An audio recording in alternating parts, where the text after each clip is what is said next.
Hello and welcome. I'm your host, Elizibar. This is an old issue of Mr. Miracle. Mr. Miracle number 16.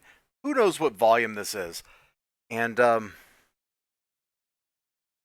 when I first looked at this book, when I got it a few weeks ago, several weeks ago, I was like, this looks kind of stupid. And I opened it up, and nothing in the first part of the book here persuaded me otherwise.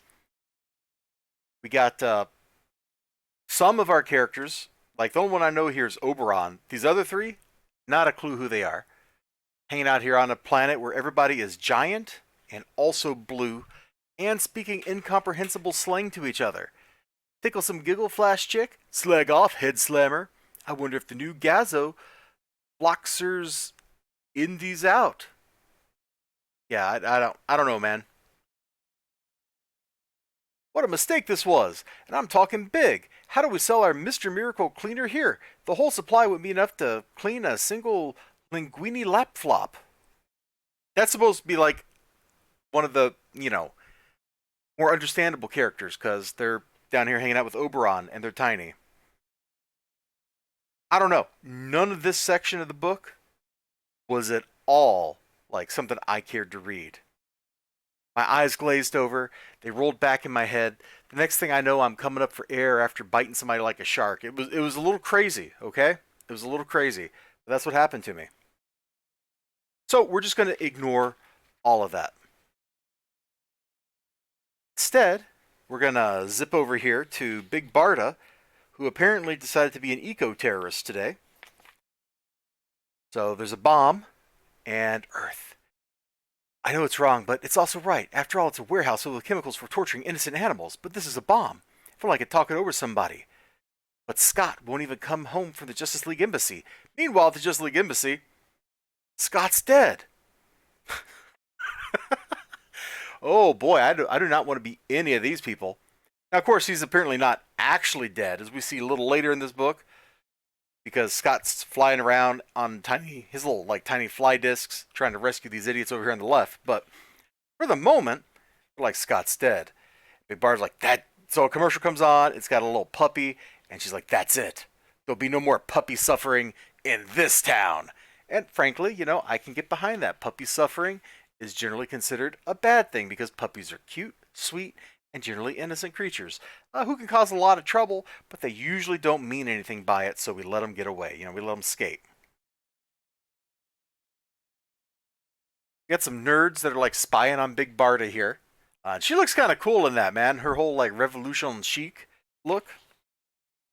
I dig it. Meanwhile, the Blue Beetle gets tasked with calling in and telling her, and well, she ain't home because she's over here blowing this place up and using her power rod or whatever it's called to just blow everything up.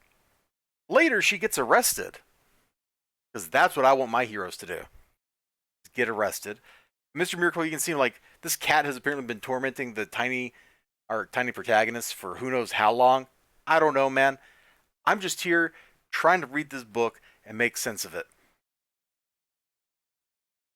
And I got questions, and I don't think I actually want the answers to them. Like, who's this? Who's that? Who's that robot thing that was hanging out with him? Oh, there's the robot thing. I got no idea. I think his name is Elron or something. I don't know. I don't know, man. All I know is Mr. Miracle saves these guys. They make it back to their spaceship. They go home. The art's fine. It looks like it's pretty much on model. Like, one thing comic books used to do back in the 80s and 90s, for the most part, is even if you had variation between artists, you knew who characters were because they were drawn very similarly to each other all the time. Go look at any Marvel book or any DC book from the 80s, and you will instantly recognize the characters. And they will be in a style that looks sort of realistic, but not really. Because, frankly, who has time to spend 10 million hours putting all the teeny little dots on Oberon's face when it's going to be turned into some printed material anyway, and you don't got to worry about it, right? So I got them reading this book, right? And I'm just kind of like, why does this exist? And maybe that's because I haven't read issue 15, I haven't read issue 17. I came into this thing cold. The best part of the book, pretty much the cover, where it says where the vile things are in this awesome font that looks gorgeous. It's amazing. And then Big Barda blowing a building up. I was on board with Big Barda blowing a building up. Like, that was fun. And I was hoping that was going to be the setup for the Justice League. Yeah, this is not what happened. This is what I wanted to happen. The Justice League coming in and being like, hey, Barda, we're sorry, your husband is dead. And then having to fight her as she goes into a rage and beats them all to a bloody pulp. That's what I was hoping for. Not what I got. Not what I got at all. But, you know, I did like her little Revolution chic outfit. Like, this is very, I mean, she's wearing a beret, dude. Come on. Come on, she's wearing a freaking beret. You gotta love it. At least that part of the book. Anyway, take care of yourselves. Have a great one, and bye-bye.